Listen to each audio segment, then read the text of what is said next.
Hello guys, welcome to this video, and to this video we are going to discuss about Java input and output. So this is the basic input and output, guys. So we are going to discuss first the output. So in this case, we are using the print ln to print the Java programming is interesting. So we will try to run. So this is the output. So pag mag-output tayo guys, we have used different method. Ito yung method is.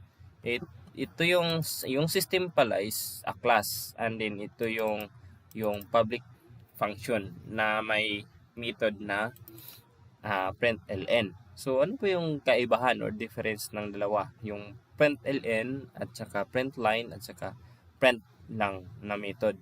So yung print lang is yung print na may parenthesis dito is it's print string inside the quotes. And then itong print line is it prints string inside the quotes, similar like print method. Then the cursor moves to the beginning of the next line. So yung example, comment natin to. Yung example dito guys is yan, comment natin. So, meron ditong example guys na nagpi-print ng value. So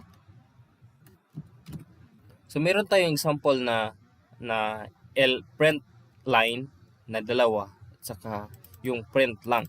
So pag i-run natin to, yung lumalabas dito is yung una nagprint siya, tapos yung cursor niya nilagay niya sa new line. Kaya pag print nito, yan, naging sa new line lang siya nagsimula.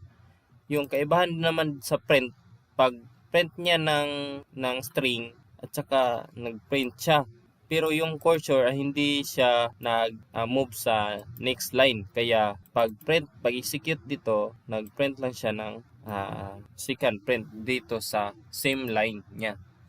So ayan guys, I hope you'll learn a lot about output. So yung una nating discuss yung output. In the next video guys, we are going to discuss the input. So see you on next video.